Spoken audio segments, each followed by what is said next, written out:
more. And at one time, I was Carol's supervisor. And during that time when I first started that position, Carol got where, she would start coming to my office. We would talk. And then she got where she would start bringing me little things to eat. So I started thinking, I said, this lady's going to be a problem. Because, you have employees that always come in wanting to cater up to the supervisor because they know they're going to be doing something wrong or want to get by with something. So Carol would bring me different dishes, different type salads that I never had before, but I loved it. And different type of food that I never had before, I loved it. It was so good. And I said, well, ain't no problem come up yet, But I'm going to be short. But she was a good employee. I did not have any problems with her during the time I was supervising her. So I can say now that all employees that cater to you don't be a problem all the time.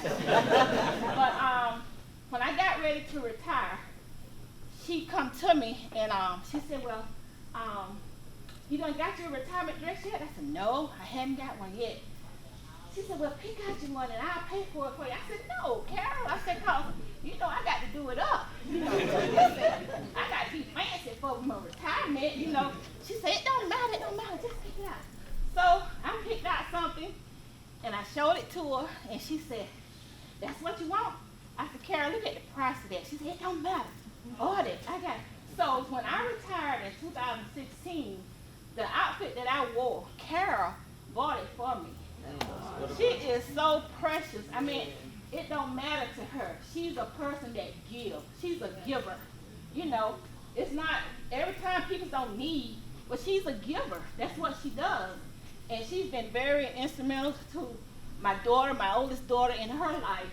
So I just thank God for Carol, and thank you for knowing you. I love you. Most of you know me. And Carol and I met in 1999 when I was the unit director in Unit 25. And Carol and I immediately jailed with each other. And Carol was the grandmother in Unico. We had a bunch of young people there. Shayla know what I'm talking about. And she was the advisor and the confidant to a lot of those young people. She helped a lot of those young people keep their jobs. Because you know how a lot of times young people are rambunctious and everything, and they think they can do everything. Carol kept them in line, even though she may have not been the supervisor, but she kept them in line. And being a giver, like Gail said, I gained some weight when I was in the class. It was a shrimp dish that Carol made. I mean, it was out of this world and everything. And it looked like every month she would make it. Now, I don't think she was trying to cater up to me because nothing else came up and everything, but I would take that dish home to my wife, and man, it was on. And Carol has adopted my wife as her friend and everything. We have jail and everything, and every year, Carol has pecan trees in her yard. She'll call me, she said, the squirrels are about to get you. You better get on down here. So we'll go down there and pick up pecans and everything, and we'll spend time. Now, I called Carol last week and everything just to verify the time or the party and everything, and she told me that two things that she was going to do. Can I tell you? She said she's going to continue to work for the Lord. Kevin, Blake, Darryl, the other brother. She's going to get y'all a stepdad.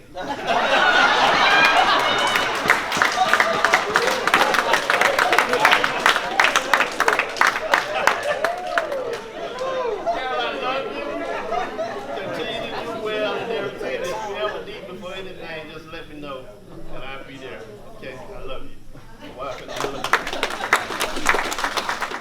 Good afternoon. My name is Cornelius Porter, and I'm currently Miss Blake's supervisor. This lady right here has made such an impact on my life. Me and Miss Blake, that's why I call her Miss Blake. Me and Miss Blake have countless conversations down there in what's called the Tools office. She instilled in me also that everybody deserves a second chance. I mean, you have to work with people, and people are people. They are human at the end of the day. I know her son was just talking about whether she retired or not. So let me tell you what happened the other day. So I get to work, I get on my computer, I see Ms. Blake send an email. I said, what is she still doing here? So I didn't call her in the unit. I text her phone. I told her to call me. So when she get it, she'll call me. So she called me. I said, Ms. Blake, what you got going on? I thought you were supposed to be gone. Well, I told her coworker, I told her that I was gonna, let her take a break because I'm finna get out of here. But I think tonight gonna be my last night. I think if you don't hear from me, then I'm not gonna come back. So we hung up the phone. Later on, me and Gail had lunch. I told Gail, Ms. Blake coming tomorrow. And just to show, when I got that next morning, Ms. Blake sent an email. I said, I don't know if she's gonna retire or not. But when she last time I talked to her, I really think that this is it. I think that's it. She said that she's at peace with it. Ms. Blake, congratulations. Thank you for all you do. Thank you for the chicken salad. That's my favorite. And again, just like Richard said, she have taught and guided so many young people in that unit that you wouldn't believe it. I never seen somebody that'd get up at 12 o'clock when she working night shift and go pick up a staff to bring them to work.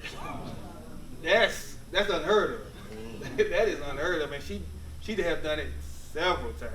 So Ms. Blake, thank you. I love you. I wish you nothing but the best.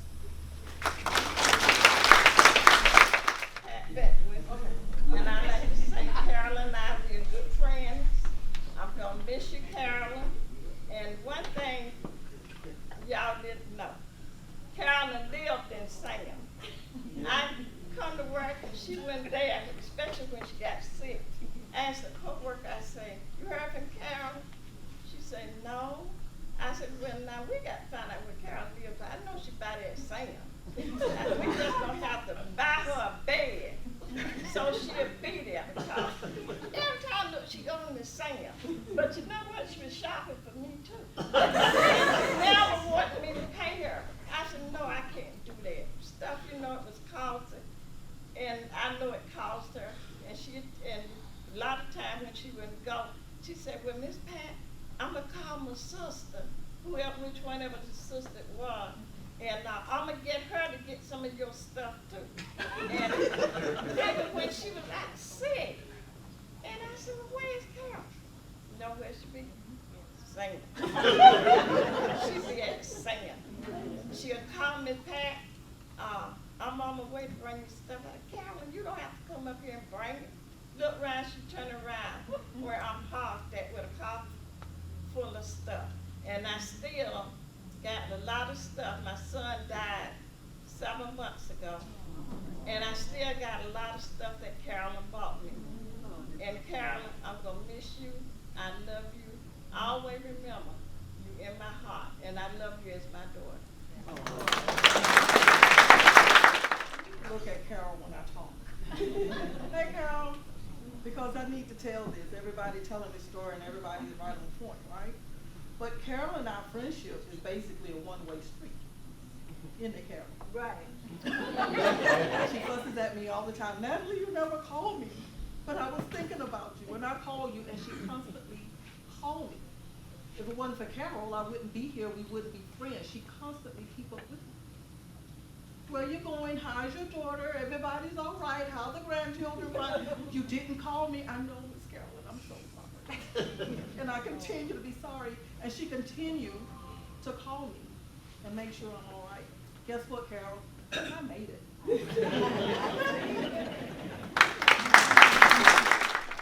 She's the one who shot a whiskey for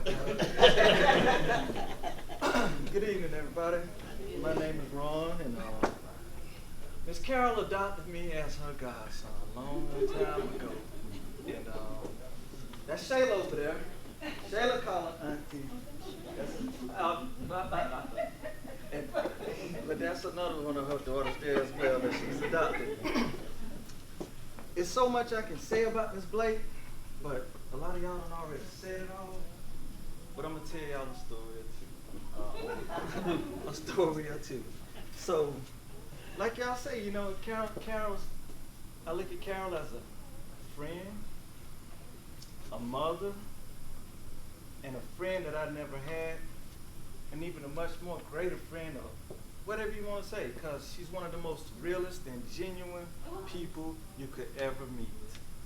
And it's rare that you come by those type folks. And I never forget something she done for me a while back, and it let me know how genuine she was.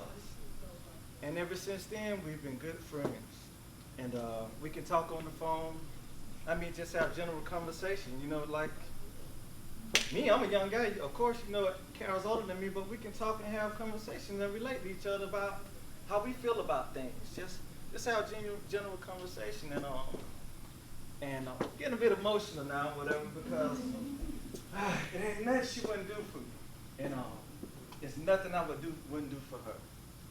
And the boys know, ever since she introduced me to her boys, they were like, my brother. And we go down south. I take a trip down south. She invited me to go down there and spend the weekend with her and her son. And I enjoyed it, you know, and I wanted nothing more than to be able to drive her down and have a weekend with her son. Kevin, Antoine, Tyrone, what's up, bro? Alan, y'all know we like brothers. True enough. She called me, she said, your brother's here, whatever, this and that. And I'm not saying this to put on a show or whatever, just to let y'all know who I am or whatever, but that's just, and it's all love when I see these guys. And they get it from their mom. It's just plain and genuine like that. Miss Claudia, I finally got a chance to see who you were, and a few others. And every time I go over to Blake's house, I have to go in there with someone with no pockets on or whatever. She's gonna load you up before you leave there if you ain't careful. But she's gonna offer you something. Possum, I cooked some soup. Come in here and get your soup. Possum, I cooked some oxtail. I'll be over there, Blake, or whatever. You better come. And if you don't go, she'll get mad. She'll get mad. And I've been there late or whatever to pick up my stuff. But them oxtails and cabbage ain't never had nothing like that.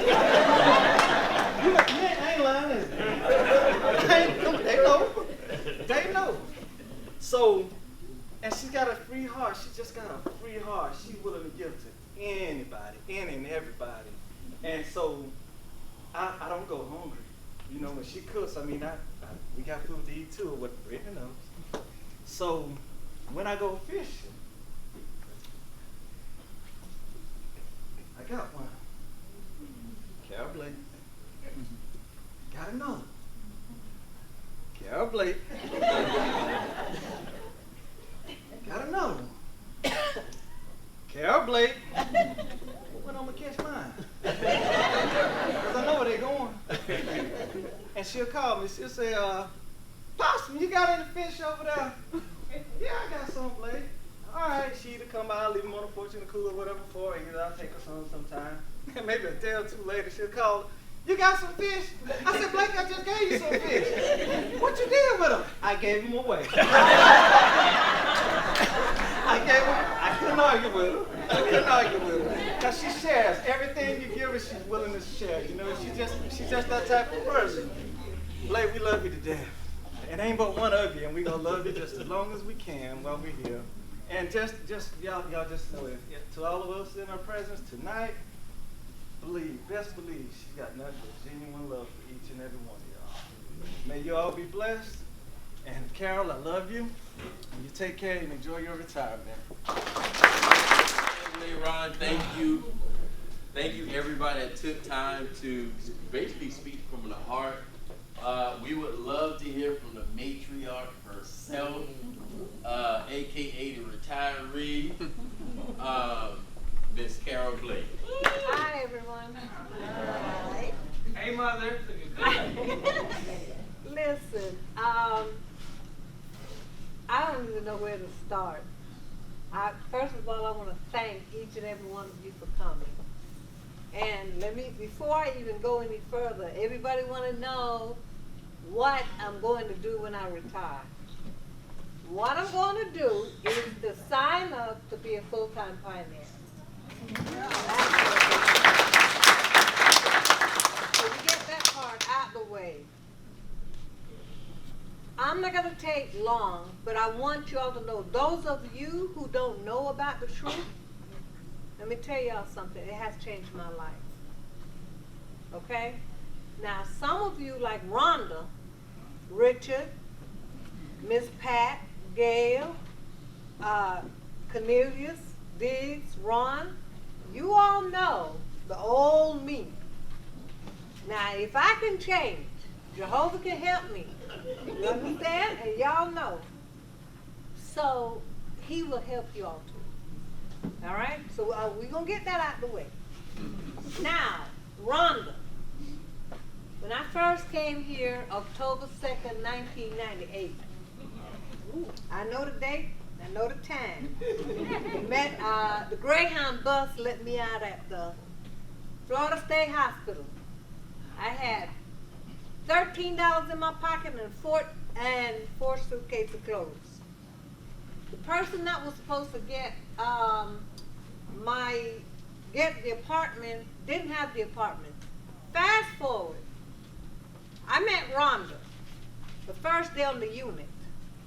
Okay, Rhonda had 3 small children. I didn't have a car, didn't know anybody, but Rhonda was there. Rhonda used to take me back to the Greyhound station every other week. Okay, when I get, it wasn't once a month. Wasn't it once a month when we had them 5 days off? Rhonda. For the first, 3 months before I came back and had the car? Anyhow, that was Rhonda. Okay? When I moved and I went from Unit 4 to Unit 31, I met Miss Annie. After Miss Annie, she became my best friend here, my sister, my mother, my confidant, everything. So now, you keep in mind now, it was Rhonda, then you got Miss Annie, okay? And I went to Unit 21, okay? I met Richard, I met several people, Diggs, Cornelius, Jennifer, a whole lot of people, okay? Miss Faye Sanders, Carla, I can just go on. But what I'm saying is this, you really don't know where you're going to be, who you're going to be with, okay? Now, I can say, I'm loved. Look at all of you. And I know I am because I can feel it. I can honestly feel it. But I always question, why am I here? Why did I come to my old saying, this country place? Country bumpkin. I'm telling you, that's how I felt. But as I grew into this place, I found the love, okay? I found a set of family. When I came here by myself. It was just me and Jehovah. I didn't even know he was with me back then now, okay? But I came here, it was just me, all right? Now, look, and let me tell you something, there were more people, a lot of people got sick, and they're not here, okay? This is my daughter right here, Anastasia. That's my daughter right here. Never had them, okay? Miss Bryant. That's my son over there, Ron. That's my son, Diggs. Okay? That's my daughter and my niece and whatever else, Shayla over there. Okay? But I'm just trying to show you how when you open yourself up and don't just look at the negative things, how you can learn, you can love, you can meet, you can embrace, you can do all of that. Okay? Now, I never thought the family that I have now, which is my Christian family. Okay? Sister Tennant, I met Sister Tennant at the beginning. She remember them days when they would knock to the door and I didn't feel like opening the door.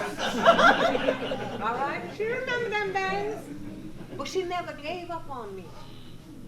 She never gave up on me. And then when I had to go to Chattahoochee congregation, ooh, I was mad too, because I didn't want to go to Chattahoochee congregation. But then I met somebody like Louida Spades, Sister Love Jones, Sister Kennedy, Sister Evans, and many others, Sister McKelvey, and I fell right in. Then they sent me to Quincy. Lord, I got mad. But then I met Sister Hunter, you know, and Sister Scott, Sister Thomas, Sister Baker, you know. But let me tell y'all something. I sincerely, when I say this, I mean this. I love you all. My Christian family, I will never trade you off of anything. Never. And I am so appreciative that you all took me in and treat me like a family. You know, and the best part about this family, this is the family I chose to hold with me.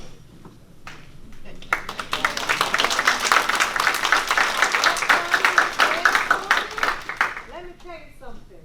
I never asked any of them, but I tell you what, if I go to Cornelius or Gail or Diggs or any one of them or Richard and say, hey, or Miss Constance right here and say, listen, I need $20 right now. I guarantee you I get the last $20 that they get.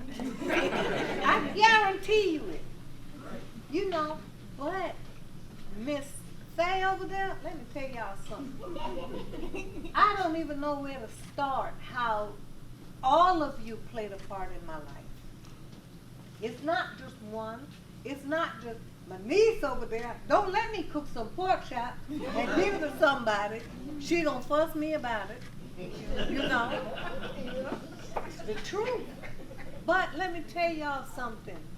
Please, if y'all don't remember anything, Miss Annie, I'm not gonna tell them about what my mama told me, never have too little to give, okay? I won't tell them that. But let me tell y'all something. Open up your heart, okay? Show some love to the next person, okay? Everything about everybody is not negative. Look for the good in people. And if you look, you will see it. You know, some of them you have to look a little deeper, but you will see it. You know, I'm being honest. You know, you got to. Don't look for what's bad in a person. Look what's good, and try to help them. You know, don't knock them down when they're down. Help them to get up. Show them the way how to get up. You know, I did it this way. Maybe you want to try it this way. You know what I'm saying? Don't always look at it wrong or bad. You know, just try to open up yourself to each person you meet. And another thing, when you have something and somebody needs it, don't shy to give it. Give it up. And don't give it grudgingly. Give it and mean it. And with anything you do, put love behind it. And it will work out. Okay? See my brother? That's my brother. That's my brother my parents never had. Okay? I met him when I went to Unit 21. You know what he called me? Tell him what you call me. Adopted sister. That's right. And it don't stay that way. Okay? Now, all I'm asking y'all to do is just love each other. That's it. Love each other. And don't forget, y'all, I will get one of y'all to come to the meeting with me. At least one.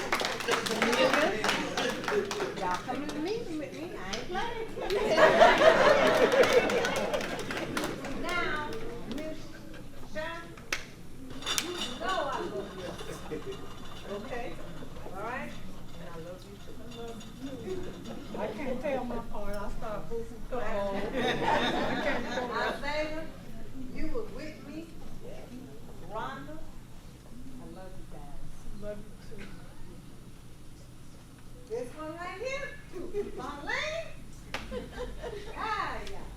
this girl keep me laughing. Been through some stuff, but hey, we still standing. We still standing. Yes, indeed. Listen, this one, that's all I got. This lady right here, this lady, she knows how to get out. It's packed. But why? You ever have somebody in your life, way inside? They know just I didn't know that. I should have guessed you just need to talk to somebody at that time. See, Billy keep us informed. You know, Billy Reed. Yeah. Billy Reed. About when you come in, Billy know everybody. Yes, he know. I can be saying, Billy know. I'm not You don't remember? I remember you was working in that. taking a long You don't remember me.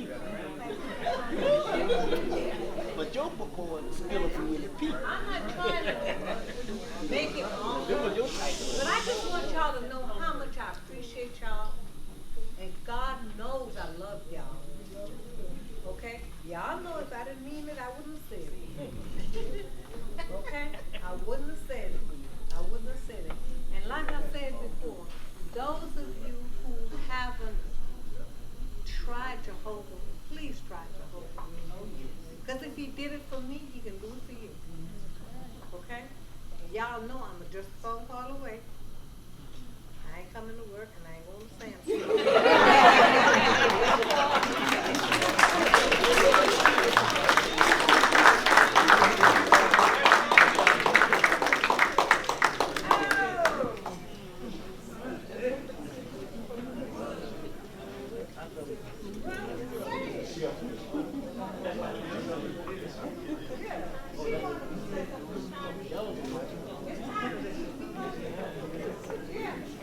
All right, so